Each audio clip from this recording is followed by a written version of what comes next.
Hey YouTube, Repo Man 64. Luke knows the order of all things. Luke is written primarily to the bride. I believe that all of the passages that we've seen where you won't know the day or the hour is directed towards the saints of the tribulation and the Jew. I don't believe it's directed towards the bride. I believe that the closer we get to the end, the more will be revealed to us. Just like I used this analogy in previous videos, you are on the shore of a lot of current of a river. It's very high current river, and it's foggy. You cannot see the other side. Let's say, for example, there's 1,000 people. Everyone wants to get to the other side. If you walked up to an atheist and said, would you rather go to hell or to heaven? Because heaven's on the other side of this river. What would you do? And they would say, I would rather go to heaven. But when you put all of these obstacles in their way, and I'm going to show you what obstacle I found in the Bible. But when you put all these obstacles in the way, most of the 1,000 will either walk away or wait on shore to see what happens as these people cross. As you jump from the shore to the first stone, you're jumping from stone to stone to stone to stone to cross to the other side. It is so foggy you can barely see the next stone. But as you jump, the next stone is revealed. And as you jump, the next stone is revealed. There will be many who begin to jump, but then go back. There will be many who won't even attempt to jump in the first place. There will be a few, the bride, that will take this journey and begin crossing these stones, these stepping stones on the way to the other side, not knowing where the other side is, even sometimes questioning whether or not there is another side, or will they fall into the current on their way over. But with each step by step by step, there's going to come a point, even through the thick fog, where you're going to be able to see the outline of the shore on the other side. And I found two things in the Bible. As I'm researching this, first of all, of course, I'm a bride. I am a pre-tribulation rapture bride that believes that we will be taken out of here beforehand. I will continue to step on these stones going across as I look at all the timelines and the stars and the moons and all these other wonderful YouTube channels that are trying to figure this out. And as you can see, up to this point, we have all been 110% wrong. But as we go forward from stone to stone, things are being revealed to us. It is about us searching. It's about God revealing as we go the shore on the other side. Heaven is on the other side. And I'm going to show you a passage in Job that I think clears this up a little bit for all of us. And let me get into the photos. Now remember, this time in 30 AD, March 30th, 30 AD, when the Enoch timeline shows that Jesus, in fact, went to the cross, exactly 33 years and 182 days from his birthday on September the 29th. And, of course, I believe the timeline is accurate because so many Gregorian times end up correct on the Enoch timeline. For example, and I've showed you this before, December 25th is his conception day. We have not been celebrating the birth of Christ, and honestly, December 25th is the birth of Christ. This is the moment that Mary became pregnant. And then she goes to see, why even talk about it? Why even have the discussion that Mary goes to see her cousin who is 6 months pregnant with John, and John leaps in the womb. And when you do the math on how far she went, it lands on New Year's Day. This type of stuff can't happen randomly or by accident. How is it that the day of equal parts, and anybody can go look this up, exactly happens on March 16th. It has always happened on March 16th. It has happened on March 16th since creation, and if you look into the future, it will always happen. If you go to time and date, it'll let you go 600 years into the future, and guess what? March 16th is a day of equal parts. So, that being said, nobody says, including myself, that God must use one of these timelines. As a matter of fact, it is possible that he will use none of these timelines. He will not use the timeline where the year starts the day after the day of equal parts. He will not use the timeline of the equinox.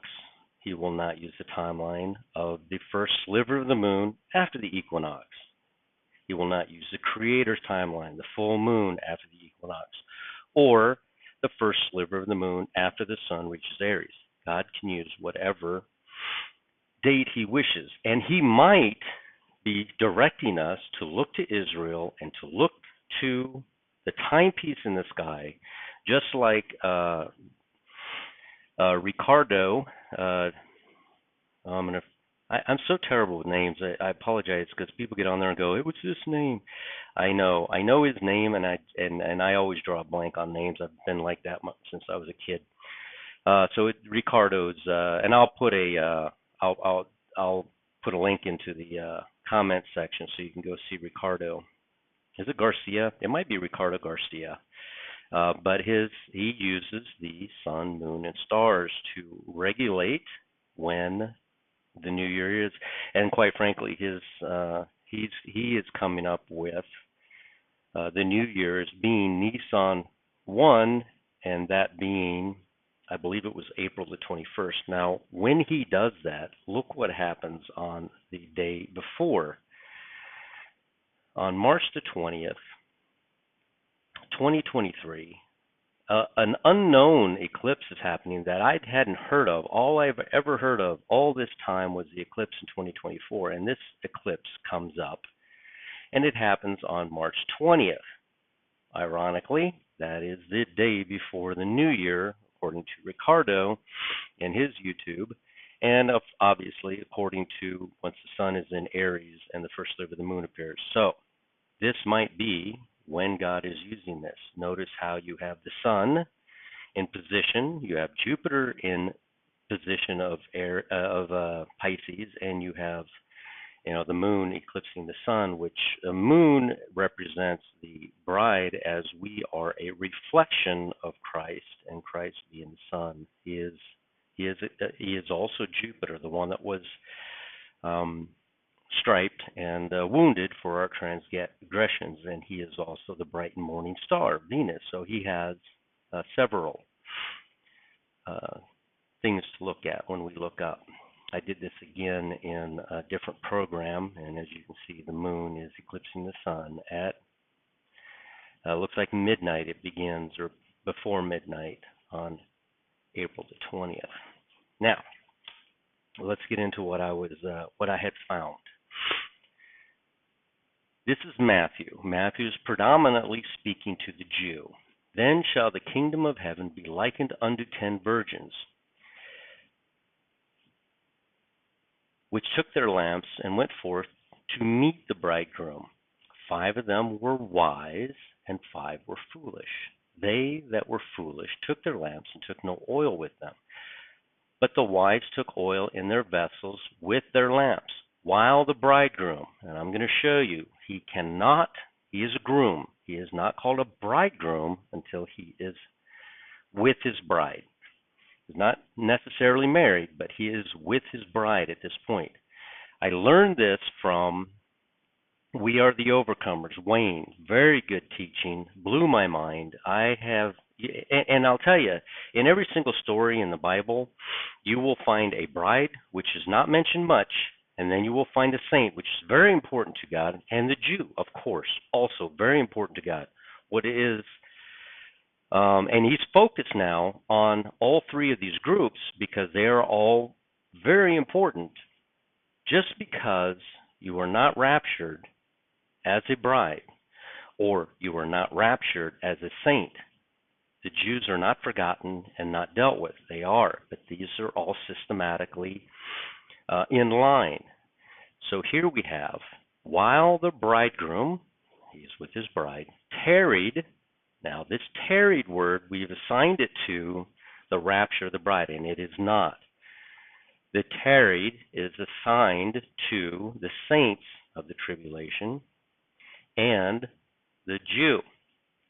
They are unaware of what is about to happen. We are aware. We are the Luke group, if you would like to call it that. We are aware of all things. There are many, they outnumber us, many people out there. I wouldn't call them evil, but I would say that they cannot see the rapture of the bride. They cannot see it because in all these stories, and when we talk about the thief on the cross and the other thief, we we assume that we are the thief on the cross that accepted Jesus at the last moment. That is simply not true. We are Barabbas. Very little spoken about him, but Jesus was up. He was up there with Barabbas. The saint on the cross is a saint because Jesus said, "Today I tell you I'll be with you in paradise." The bride does not go to paradise. The bride goes to the third heaven. You can read that in 1 Thessalonians. I'm still a little stuffed up and sniffly. Sorry about that. Now, all 10 virgins slept. They slept. The bride is wide awake. We are waiting. Once we're taken, Jesus will come back.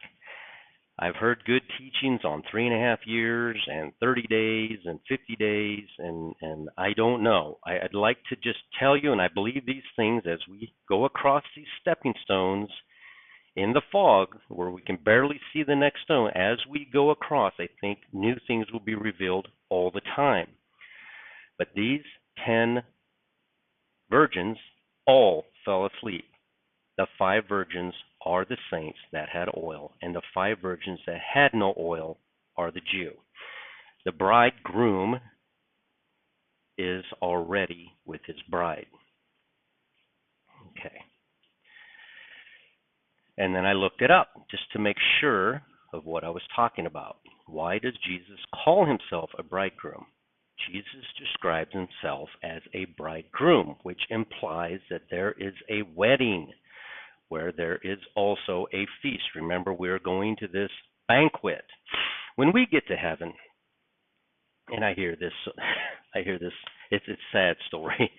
I hear this all the time. People are going to be like, I just barely made it. Just by the skin of my teeth, I made it to heaven. No, you didn't do anything. When you get to heaven, you, me, every single one of us, all of the bride, there is going to be a great celebration. An amazing celebration, and they're going to give us crowns and have this royal banquet, and white robes will be placed on us, and a rod of iron to rule over the nations, and a mansion. And it's going to be so incredible, and they're going to tell you and me and everyone that is there, wow, you did it. What a great job. No, not about your salvation. Your salvation is sealed, just like the salvation of the saints are sealed, just like the salvation of the Jew is sealed. No, what you did was you learned the order of all things. That's why you see that you were already saved. John 6:44. Everybody thinks they did something. You didn't do anything. Therefore, you can't lose anything. The question is, were you ever saved? And I'm not asking you specifically because so many of us, me included in the past, before I understood all of this, would question, am I really saved? I did have this bad thought. I did do this bad thing. Yes. And the reason is because you sat there for a moment going, am I saved? I did do this bad thing and I did think this bad thought. But the difference is you didn't revel in it. You didn't it wasn't joyous for you. You weren't being sneaky. The sneakiness of my life is gone. It's wide open now. Do I still do bad things? I'm sure I do. But when that happens, you feel remorse instantly because of what resides inside of you. It's not about you. I'll say this 1,000 times. It is not about you. Sorry. Apologize for that. I'm still trying to get over this thing. It is not about you. Everybody wants to make it about themselves. It's going to be this because of this about me, and it's nothing to do with you. The the Why do you give your child an iPhone? Why do you give your 8-year-old an iPhone? Because he's such a great kid and you love him so much? No, you want to make certain. Probably yes. I mean, I gave my kids the top of the line phone while I was in business. Can't do that anymore. But while I was in business, I gave them the best phones. Every single year an iPhone came out, I gave them a new one. I took their old one, gave them a brand new one. They stayed current. Did I do that because they were such great kids and they deserved it? No, I did that because I don't. I guess it shows that I was able to do it. Did the glory go to them when they went to school and they say, "Look what my dad bought me"? And did they say, "Oh, you must be a great kid"? No, they know those kids. They're not great kids. All kids are little deviants sometimes. So the glory went to the Father.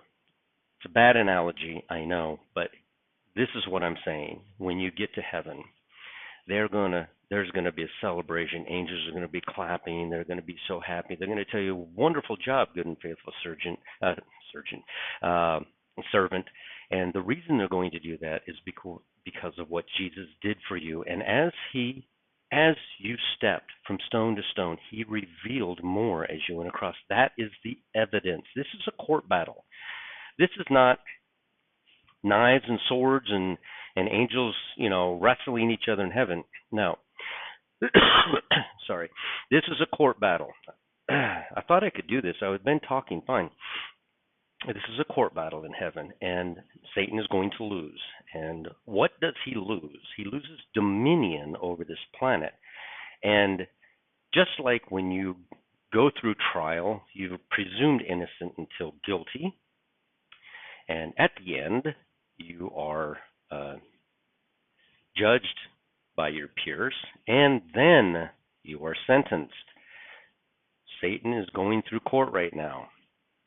And I'm going to show you in Job exactly what I'm talking about here in a moment. I talk too much. Let me not get this thing going too long. Okay. Bridegroom. The bride's already with him. When he shows up to get the 10 virgins, the bride's already with him. That's why it's called a bridegroom. That's the point I wanted to make there. The bride belongs to the bridegroom. The friends who attend the bridegroom awaits and listens for him. We see this in the story, exactly written that way, that they all fell asleep and then they were awakened and they came out. This is the second rapture, when they come out. And then when the others that had no oil, no faith in Jesus whatsoever, returned, they said, "Depart from me, for I knew you not." Again, I don't know how long after the rapture of the bride will it be for the saints to show up. I've posed that question many a time on here, and no one can give me a good answer aside from the two witnesses that do get killed 3.5 years in, and not convinced that that is when the saints will go home. I'm not convinced of that. I think that those two are here to change people, obviously, but I think the instant change will happen the second the rapture occurs. They're going to. I tell everybody, when you see me go, they know when that happens. That, I believe, that's what's going to drive them to their knees, and that's what tribulation is all about. It's not to punish anybody for 7 years, although it is very punishing. It is to turn the hearts of people to Jesus, to recognize that's the only thing that I need. only I had Jesus. I don't have anything to offer. I just need Jesus. And when they get to that point, I believe it will be very quick after the rapture of the bride that they will believe, just like Elisha did as soon as he saw. And that's what Elisha said. When you see me go, um, Elisha dropped instantly to his knees, tore off his clothes, representing the pride or the world that he had, and and what did he say so many times? Every town they went to, don't you know that your master will be taken from you today? And he said, yeah, whatever. He didn't believe until he saw. But the second he saw, he dropped to his knees and tore off his clothes. This is a little conversation I had with my friends. This is me. This is my part of the conversation. And this is what I said. There's 1,000, and this is pretty much what I just told you, but there's 1,000 people on the shore of a raging river. We all want to cross, but it's so foggy we can't see the other side. There are stones all of the way across that we must jump to in order to finally get to the other side. Only a small percentage of the 1,000 will even try. Um, of those that do, some will actually turn back.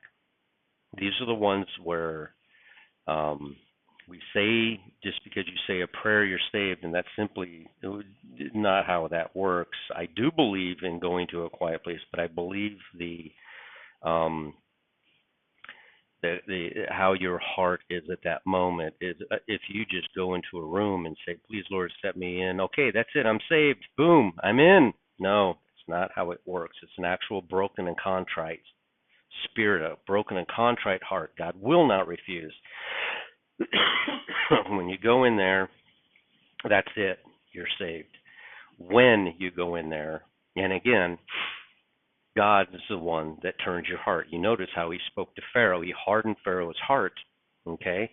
He will change your heart to seek after him. And once you are saved and once you are a bride, he will begin to open your eyes to these revelations that continue to come in. But the watcher continues to jump from stone to stone, knowing that eventually he will reach the other side. We are the watchers. We are watching for this day. We're dreaming of this day. We can't think of anything other than this day. And he said something, and then I respond to laugh out loud. We just keep jumping, and God in heaven is talking to Satan, asking him. This is a point. This is the point I wanted to make about Job. This is what's happening to the bride right now. God in heaven is talking to Satan, asking him, "Do you see my bride?" You wonder why Satan is going to and fro, back and forth from earth to heaven. He's allowed to at this point because he's still not been found guilty. Even though we know he has not been found guilty in the court in heaven. So he's still able to go back and forth. Right now, as we speak, he can go back and forth from earth to heaven. So, imagine Satan's walking and God says, "Hey, Satan, what's up? What you doing?"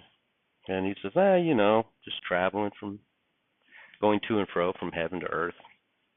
He said, "Have you considered have you considered my faithful servant Job?" Let me finish reading this. I'll get over to that in a second. How faithful they are. I give them a little.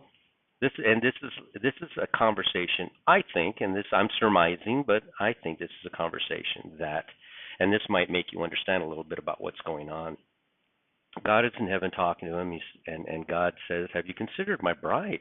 How faithful they are. I give them a little bit of information, and they believe so much because we still keep watching, even though, like I said, I've been watching for a long time. I've been making timelines for a long time. Why do I continue? Why do I keep doing this? Why don't I give up and turn back?" I hope I can finish this. Sorry about that. Why don't I give up and turn back? I cannot. It's the spirit that resides inside of me will not allow me to do that. And anybody that is watching for this event knows that. They cannot and will not give up. We'll continue to look at every little detail that's going on around us, wondering, could this be it? And this is our dream. So why does it keep happening to us? It happens to us just like it happened to Job. Satan said to God, give them less and you'll see.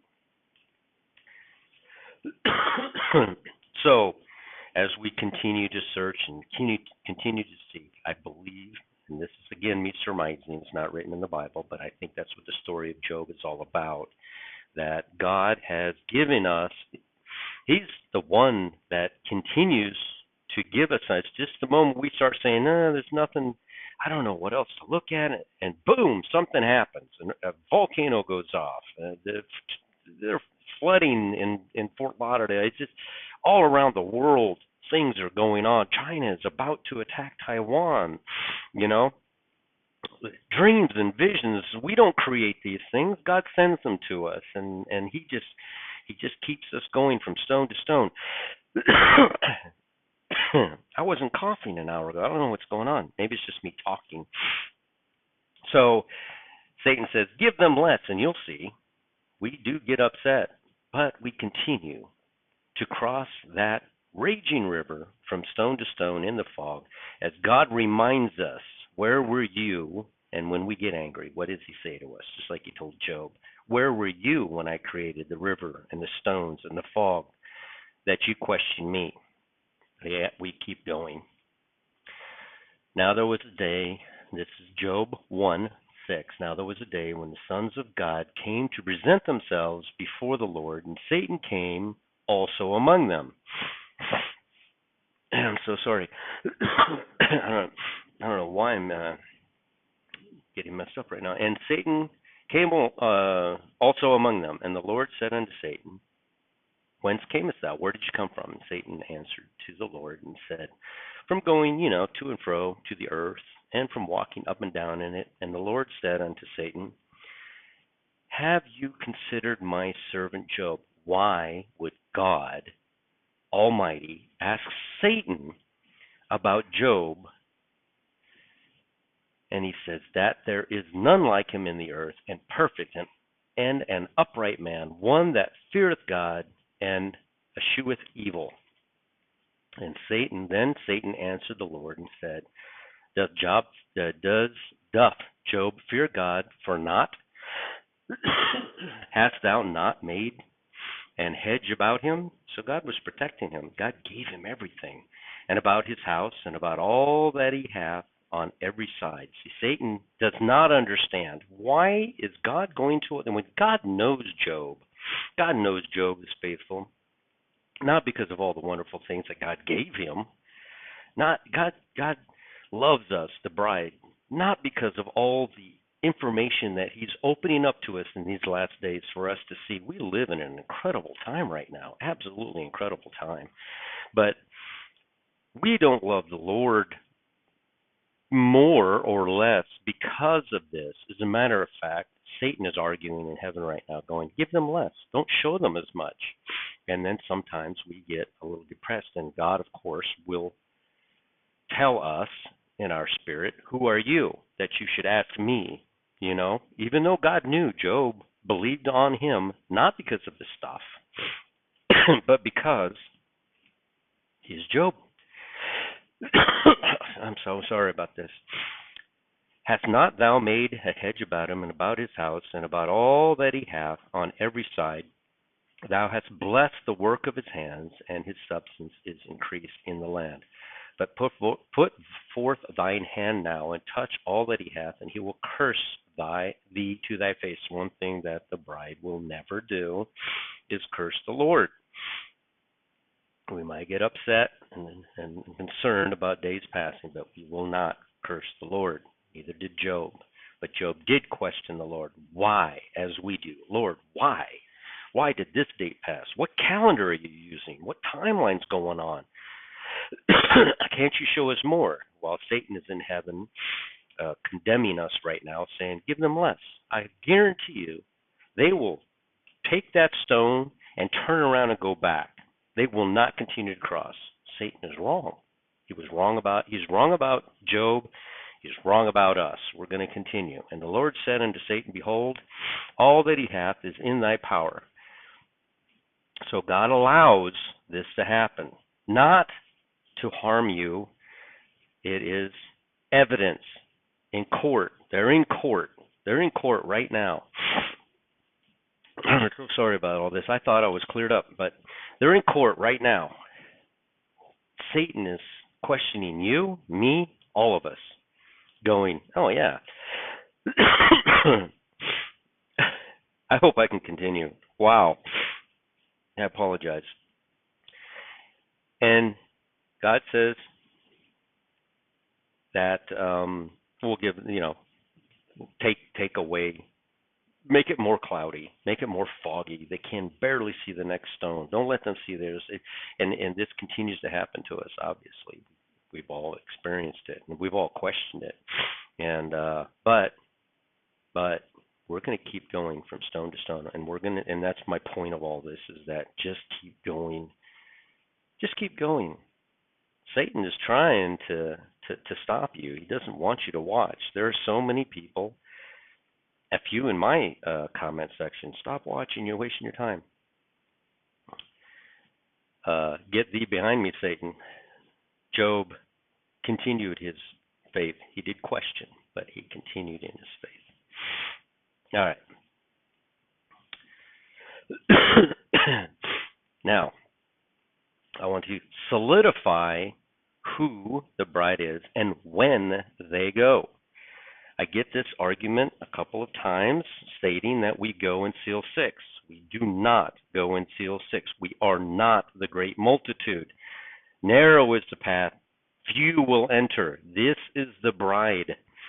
The great multitude are the Elisha. They saw the event. They dropped to their knees. They realized the only thing they need is Jesus, and they don't need all the things that they thought they brought to the table. After this, I looked, and behold, a door was opened. What is that? When that door is opened, what happens? A rapture occurs. This is Revelation 4. And the first voice which I heard was, as it were, a trumpet calling me, which said, "Come up hither. I will show thee things which must be hereafter." And immediately I was in the Spirit. And remember, he doesn't get a body. He is up there to witness this moment. And what does he witness when he gets there? Let's find out. The Bible will tell us. And behold, a throne was set in heaven, and one sat on the throne, and he that sat was to look upon like a jasper and a sardine stone. And there was a rainbow round about the throne, inside like an emerald. And round about the throne were 24 seats. And upon the seats I saw 24 elders sitting, clothed in white raiment, and they had on their heads crowns of gold. Who has crowns of gold? These 20. I just heard somebody say that Jesus is going to pick one woman out of 8 billion to be his wife. This is the most ridiculous thing I've ever heard, by the way. So the bride is all of us. We are all a part of the body. So that, don't even listen to that. All right, so here we go forward. Still in Revelation 4:10. The 24 elders fell down before him that sat on the throne, and worshipped him that liveth forever and ever, and cast their crowns. All right, so we have 24 elders that have cast their crowns. At this point, it appears the bride of Christ is 24 people. That's it, 24. Out of the history of 6,000 years, 24 people will be his bride. Not one, but 24. But let's keep going. Revelation 5. Thou art worthy to take the book and to open the seals thereof, for thou wast slain and hast redeemed us. Must be talking about the 24, right? To God by the blood of every kindred and tongue. Wait a minute. 24 people can represent every kindred and tongue and people and nation. 24. The answer is no. The 24 people are the head of the group of the bride. It is, let's call it a body, and this is the brain. We still need arms, fingers, elbows, the rest of the body must show up. Sorry. And priests, and we shall reign on earth. This group of people, the bride, receive a rod of iron, and they will reign on earth during that 1,000-year millennium. This group of people is much more than 24. Let's find out how many there are. And I lost it. Let's see. Oh, down here below. And I beheld and I heard a voice of many angels round about the throne. That's it. We heard the voice of many angels round about the throne. Now let's find out how many of the beasts and elders there are. It separates it. The beasts and the elders, and the number of them was 10,000 times 10,000s and thousands upon thousands. So it is a number above 100 million, because 10,000 times 10,000 is 100 million. It is a number below 200 million, because he would have simply said 10,000 times 20,000, but he didn't. He said 10,000 times 10,000 and thousands upon thousands. There is a number somewhere in between 100 million and 200 million that will represent the bride. When he's speaking here, everybody said this is the angels, and no, it separates it with the word and. We heard the voices of many angels round about the throne. Those are the voices of the angels.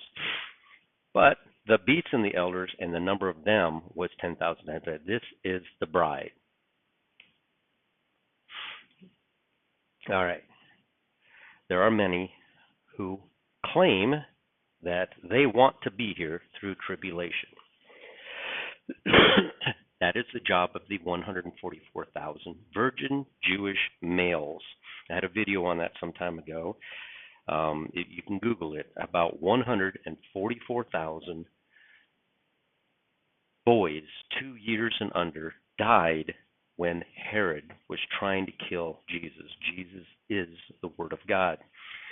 The 144,000 were killed for the Word of God. I believe the 144,000 virgin Jewish males are those males that were killed 2 years and younger when Jesus came. Innocent blood was shed while they were trying to kill Jesus. And I believe that these specific, everybody else has died for a variety of other reasons, but nobody has died 2 years and under specifically for the Word of God. So I think that's who the 144,000 are, personally. I want to get a big detail argument about that because I don't know for certain, but I believe that's who they are.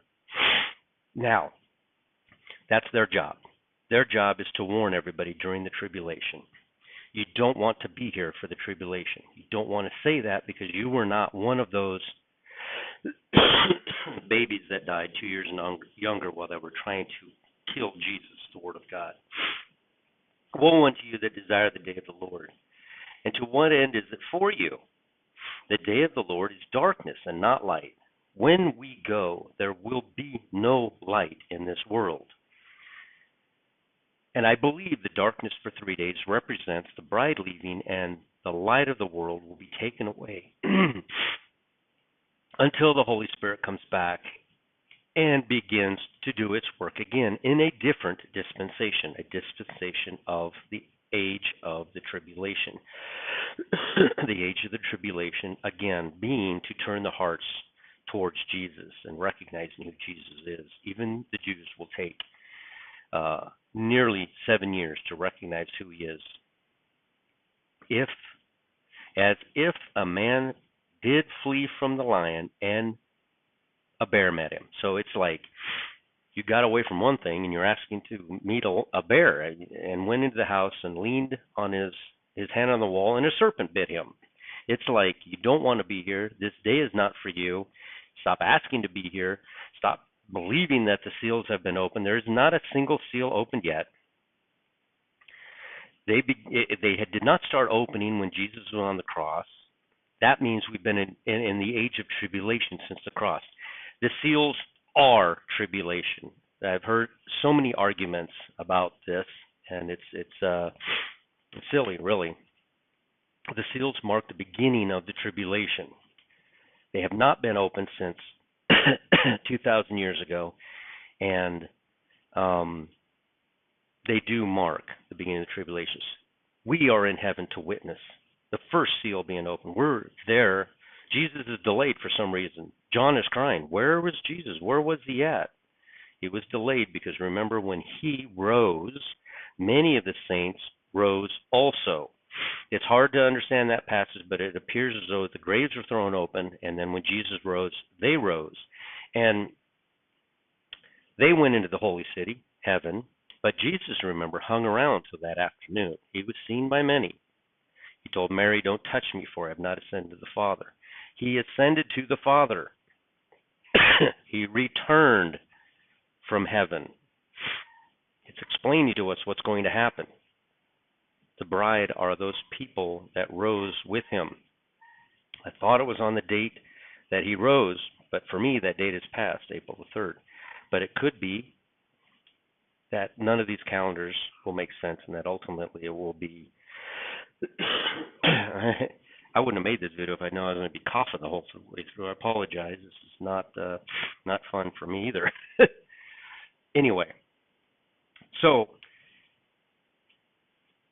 he hung around, but he went to heaven for those 7 days. No, it's not 7 years. It was 7 days. The Bible records that he appeared to Thomas in the upper room. What were they doing in the upper room with the door locked? That Jesus had to go through the door without unlocking it.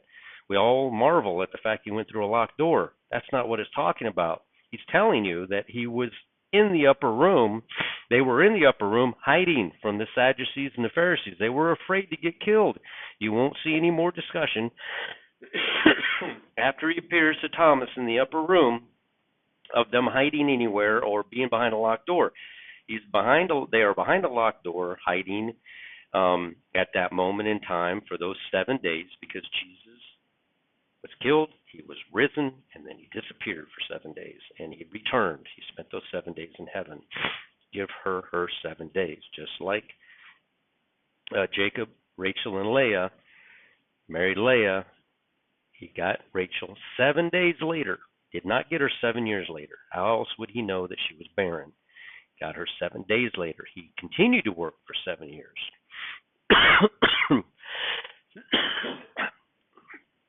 I might have to stop this. He continued to work for 7 years, but he got her after 7 days, which is why I think the saints go home after 7 days. I could be wrong, but that's what I'm seeing. I'm seeing those 6 seals being opened up in quick succession.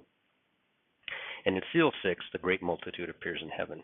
There's not a lot of conversation between the 10,000 times 10,000s and the great multitude that appear. Not a lot of stuff goes on there. Those seals have been opened. Well, I'm sorry. The first 6 seals have been opened because they go on the 6th seal. But it's very quick. I mean, John was there. Look over here, and that was it. So anyway, let me get back to this. I'm making this way too long, and I can't even talk. You don't want to be here for that. Woe unto you that desire the day of the Lord. Okay? There had so many, I mean, a lot of angered people, even shamed a lot of YouTube channels into believing that what we saw was the mark, that thing that they put into everybody's arm. It was not the mark. It said all men, both great and free and bond, great and poor, all of them would have to do this in order to buy something. That did not happen. It didn't happen when they came out with the barcode. It didn't happen when they came out with the chip in your credit card. It didn't happen when they came out with the Social Security number. This is them getting everything set up for the actual event, getting people numb to the idea. Oh, it wasn't that. It wasn't. Oh, yeah, we laughed at them. Yeah, it was way beyond 3.5 years. Because we know that anybody that receives that is destined to go to hell. There is no redemption for anybody who has received that mark. None. There's no way out of it. And once they realized that it was a lot of people weren't taking it, they changed their story um, into saying that well, you can still be saved. No, you can't. The Bible clearly says you can't be saved once you take that. So it was not the mark. So many things have gone on. People have desperately tried to put us into the tribulation at this point, and we simply are not in it yet. It hasn't started yet. Don't want to be here for it. Whoops, hit the wrong button. All right. Luke knows the order of all things. Blessed are those servants who come to the Lord when he cometh, shall find watching. Verily I say unto you that he shall gird himself and make them to sit down to meat, and will come forth and serve them. I saw this on another YouTube channel. I was all ready to promote it, and again, you'll never hear me talk bad about another YouTube channel, but when they say something that does not line up with the Bible, I cannot promote the channel. So I'm not going to talk bad about him, but I'm not going to promote him. So I learned this off of another channel. Yes, you can learn information from people that have part of their information wrong. Okay? This is where I heard him say that Jesus is marrying one woman on the face of the earth. One. And I'm just like, wow. I don't know. I can't promote something like that. But he did say something very interesting, which caught my attention, and I did some research. I want you to notice here, there is an event that took place. He came and found them watching. He does not tell us what watch it was that he took them. We don't know. But then he proceeds, after this meal, oh my goodness, I really want to get this done right, but this is terrible. I'm so sorry about this. And make them to sit down to meat, and I will come forth and serve them. He is, in other passages, we see that we're going to sit down to a great banquet, and Jesus is going to serve us. Not because we're so great, but because of the covering he can't see. And when we get to heaven, we will not be able to remember any of our sins at all. They will all be washed away. They won't be seen. And if, now, that group is done, it's in heaven, it's sitting down to eat, Jesus is serving them because he's so great, not because we're so great, because he's so great. But then it continues.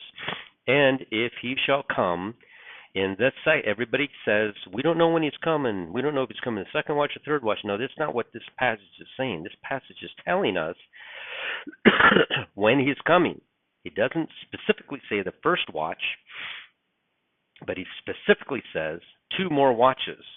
And if he shall come in the second watch or come in the third watch and find them doing so, blessed are those servants. He's going to come back 2 more times, in the second watch and in the third watch. Did this guy that I watched discover how this passage is supposed to be understood, and the fact that we're going in the first watch? When is the first watch? We always look to Jerusalem. The first watch is from 6 p.m. to 9 p.m. That would be the time of the first watch. And know this, if the good man, Jesus, of the house had known, I apologize, not Jesus, this is the saint and the Jew. If the good man, if the good man of the house had known what hour the thief would come, he would have watched. We know. I think we just discovered that we're going in the first watch. Honestly, I think this is showing us that we will leave. There's only 2 watches that aren't named here, the first watch and the fourth watch. I believe we're either going in the first watch or the fourth watch. This is in order. Luke knows the order of all things. I think we go in the first watch. That's what this is saying. Oh my goodness, I have to finish. I might not post this if I go through it and it just sounds terrible. I don't know. First watch, 6 p.m. to 9 p.m. It's second watch, when the saints will go home. At some time, is God showing us the hour that we're going? Not we know it's the year because everything works out. This is 1,993 years since the cross. We know when the cross is. We know it was 40 years before the the destruction of the temple in Jerusalem there. So we know he went to the cross in 30 AD. I don't know that there's many that will argue that. And so that's 1,993 years ago, leaving 7 years for the tribulation. We're in it. We're in the right year. Is he revealing to us with this passage when, the time? Does he have to reveal it to us year, month, and time, the time of day? What if he revealed to us 2023, the time, and the next thing he's going to do is reveal the month, which I don't know. The 20th is looking pretty good to me. Sorry. Third watch, 12 a.m. to 3 a.m. Fourth watch, 3 a.m. to 6 a.m. Luke, for as much as many have taken in hand to set forth in order a declaration of those things which are most surely believed among us, even they have delivered them unto us, which from the beginning were eyewitnesses and ministers of the word. It seemed good to me also, having had perfect understanding of all things. The saints do not understand the rapture of the bride. The Jew certainly does not. Luke is the only one that understands the bride, the saint, and the Jew. It understands the order of all things. All right. I apologize. I was clear. I did not know this was going to come up. Maybe just all the talking I'm doing, but I'm all stuffed up again. It just sounds terrible. I'm going to listen to it if it's that bad, which probably is. But I don't think I can repeat this all. Anyway, stepping stones, just keep going. I couldn't make you turn around if I wanted to. I couldn't force you to turn around if I tried to talk you out of it. Nobody can tell us this isn't going to happen and make us turn around. We know the order of all things. So I'm going to get off of here, go to a quiet place by yourself. Nobody needs to know. You need to tell anybody. And accept the Lord into your heart. And I'll put a link to Wayne's We Are the Overcomer. You got to watch that video. He explains very clearly who the 10 virgins are, and it's amazing. And I forget who else I said. I'll go back and listen, and I'll post them in there. We'll chat with you later. I'm gonna go take some medicine or something. Wow.